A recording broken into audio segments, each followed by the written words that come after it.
It was a quiet evening when my wife and I were sitting in the living room, trying to have a serious talk about our relationship. For the past few months, things had been distant between us. I had been trying to figure out why, but every time I asked, she would brush it off. That night, she finally looked at me with a flat expression and said, "I just don't feel excited anymore." Her words cut deeper than she probably intended, but I stayed calm, hoping we could talk through it. I asked her if it was something I had done or if I had failed to meet her needs. She shook her head and told me it wasn't about me personally, but about her. She said she just didn't feel that spark, didn't feel horny anymore, as she bluntly put it.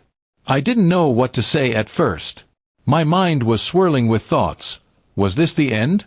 Was she falling out of love with me?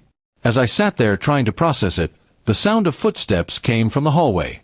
Her younger sister, Mia, walked into the room. She had been staying with us for a few weeks after moving to the city for a new job. Mia was always playful, sometimes a bit too bold for my liking, but I never imagined what would happen next. Mia looked between us and smirked. "What's going on here?" she asked, sensing the heavy atmosphere.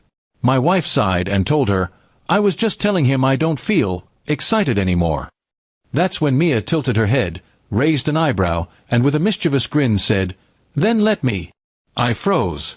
My wife looked shocked, but instead of immediately telling her sister off, she laughed nervously. "Mia, that's not funny," she said. But Mia didn't laugh. She just kept looking at me with that same daring expression. My heart was pounding. I couldn't tell if this was some sort of twisted joke or a real proposition. The tension in the room became unbearable.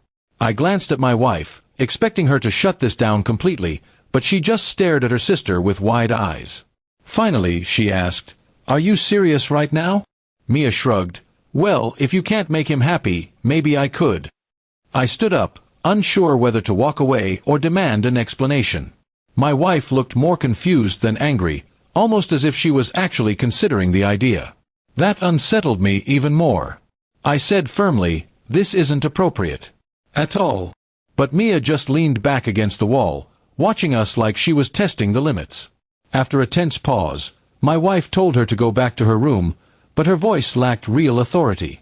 Mia smirked again before leaving, clearly satisfied with the chaos she had stirred up. I sat back down, still in shock.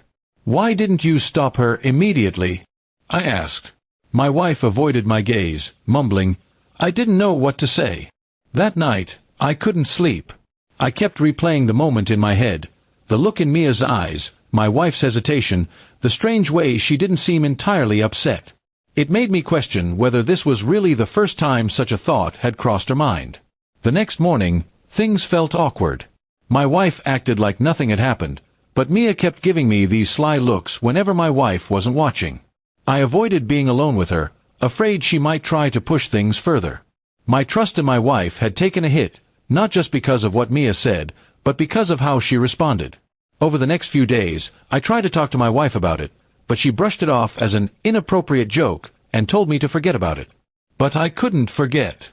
It wasn't just a joke, it was a line that had been crossed, even if nothing physical happened.